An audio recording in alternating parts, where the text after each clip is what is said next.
What is up, guys? Welcome on back to TK's Garage. And boy, when it rains it pours, right? So I get out to base this morning, I'm reading some stuff and I'm going over, like what's going on in the automotive world today, what's new in the news, right?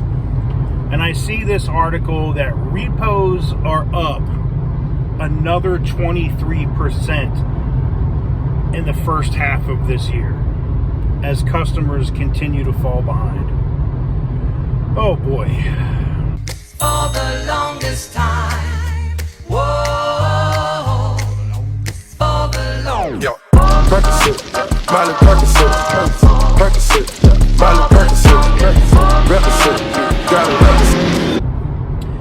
That is right, guys. Welcome on back to TK's Garage. And yeah, I just, I see the comments and stuff, and people are like, how come you don't ever talk about anything positive? All right, cool. Show me something positive at Stellantis.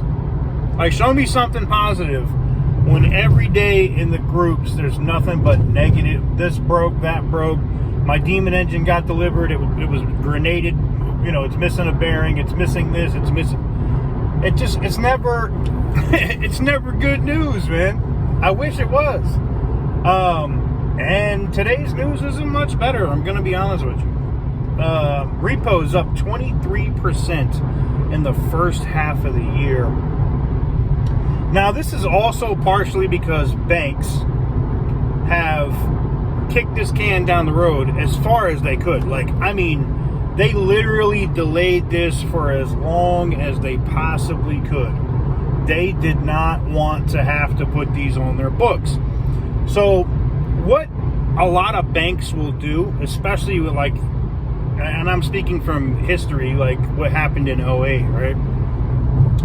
Banks will, when there's a big thing, like even with COVID, they'll kick things down the road 6 months, 8 months, not hound the customer, even if they're not paying, won't even put it on their credit report as late. And then, 9 months, 10 months down the road, or they get into a new quarter where they haven't taken as many losses yet, then they put them on the books, then they go repo the cars. And then they take that loss. So what they're basically doing is they're trying to spread their losses out over the quarters instead of taking them all in one quarter, because it's all a numbers game, right? It's all a freaking shell game. It's sad to say that that's what it is, but that's what it is. So it's very interesting to see, that, and to see what is going on. And it also goes to why a lot of people can't get a favorable interest rate or a favorable loan right now. That's part of it. Believe it or not, it's actually part of it. Now, I don't know if that's going to change. I don't know if, this is, we're at the end of it. I really don't think we are, man. Some of the people that I like watching here on YouTube, and I watch Dan over at I Allegedly. I watch Lucky Lopez when it comes to that stuff, because they pay more attention to the market indicators, right, of what's going on. And, Dan mostly, all financial markets, and Lucky more in the automotive sector. But, to see that high of a spike in repos in just 6 months, that's bad. It's really not good. And I think we're going to see, as we close out 2024 going into 2025, we might see another 20 or 30% before the end of the year, as these repos get scooped up. It's the banks only can go so long with not repossessing these cars, right? The longer they're not repossessed, people are putting them on Toro, they're doing Uber in them, they're doing all kinds of stuff in them. They're racking miles up, just destroying the value, basically increasing the loss. And that's what these banks have started to find out. They're like, you know what? When people just decide, F it, I'm not going to pay for this car, are they taking it in for oil changes? No.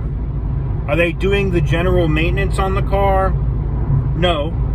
And so they will literally go out and run the cars into the ground. And then by the time the bank, come third quarter or fourth quarter goes, hey, this is a car we should have repoed in the first quarter. Now that car is effectively worthless.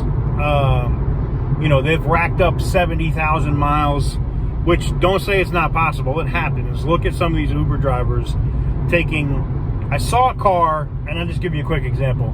I saw a car at Copart the other day. It was a Hyundai Elantra. It was a 2022. It had 290,000 miles on it. 200. Now, I know you're going to say that's impossible. Well, you figure the 2022 model probably started selling in 21. So that's 3 years. That's almost 100,000 miles a year. And don't get it twisted, an Uber driver can do 100,000 miles a year. It can definitely, absolutely, positively happen. Absolutely.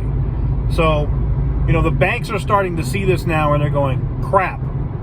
So they'll do a couple things. They'll reach out and try to talk to you and say, hey, we'll work with you. See if you can get back on your feet, right? See if they can work out some kind of situation where the car doesn't have to be repossessed, right? Whether they tack those 5 months or 6 months onto the back of your loan, like Ally Bank is famous for that, or something, they work out some other deal, right, with you. The other reason why they're trying to communicate with you is because they want to ask, and they'll directly ask you, hey, are you doing rideshare services? Are you doing Uber? Are you doing Lyft? Are you doing food delivery with this? What do you primarily use the car for? And if you mention that, they will put priority on that vehicle for it to be repoed faster. In some cases, I'm seeing now with loans and car sales, if you're a risk, meaning sub 650 credit score, and they feel like you're a risk for an auto loan. I got this from my guys at BMW here recently. BMW, like this car right here, has the ability for this product called BMW Connected or BMW Online. Let me, they changed the name over the models so much. Let me look here and see what exactly it is for you. Menu. Connected Drive. All right. So I think BMW Connected is one, and the other one is Connected Drive. But basically what they're doing now is they're getting customers to agree to allow the lender to log in. And if you log in on Connected Drive, I can see exactly where my car is. I can unlock it. They're not going to be able to disable the car, but it's going to be much harder for you to hide that vehicle or avoid repo, even if you don't live at that address anymore, or you're not at that location anymore, or whatever. They're going to be able to find that vehicle and come take it.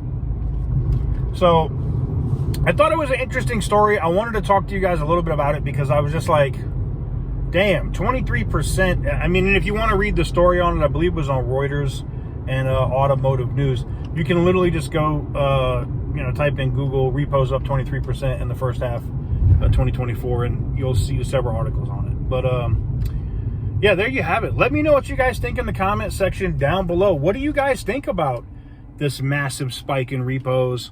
And is it going to make it even harder for you to buy a car if you wanted to buy one now? And spoiler, it is.